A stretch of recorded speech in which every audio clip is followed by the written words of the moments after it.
Известный английский рок-музыкант Джо Кокер скончался в возрасте 70 лет. В заявлении агента певца говорится, что Джо Кокер умер прошлой ночью.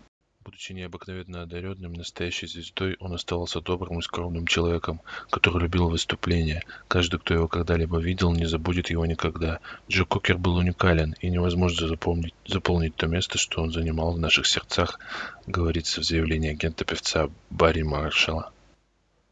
В августе 1969 года его выступление стало одним из гвоздей программы фестиваля в Вудстоке, после которого он стал одним из завсегдатаев данного фестиваля.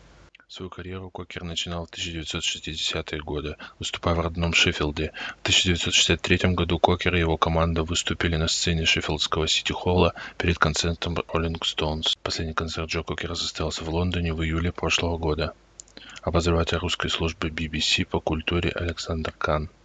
Джо Кокер – одна из самых ярких фигур в истории английского рока. Заявление тем более неожиданное, что английский рок с самого своего начала и в течение всех лет жизни и карьеры Кокера зиждился на культуре автора-исполнителя, заложенная Ленноном Маккартни, подхваченная Джаггером Ричардсоном и их бесчисленными последователями. Традиция неукоснительного предполагала оригинальное творчество, создание собственных песен, без чего музыкант был обречен на статус второразрядного полуэстрадного исполнителя, недостойного гордого титула рок-артиста.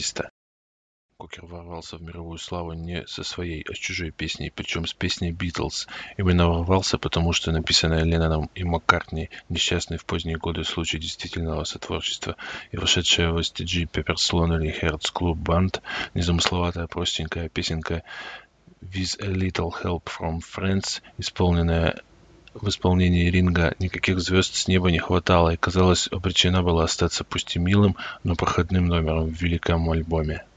Год спустя 24-летний Кокер самым радикальным образом переосмыслил песню, изменив ее ритм, введя длиннющее инструментальное вступление с гитарным соло тогда еще малоизвестного сессионного музыканта Джимми Пейджа, привнеся в нее невиданную блюзовую экспрессию и свою неповторимую жестикуляцию, запечатленную в фильме о фестивале в Вудсток 1969 года.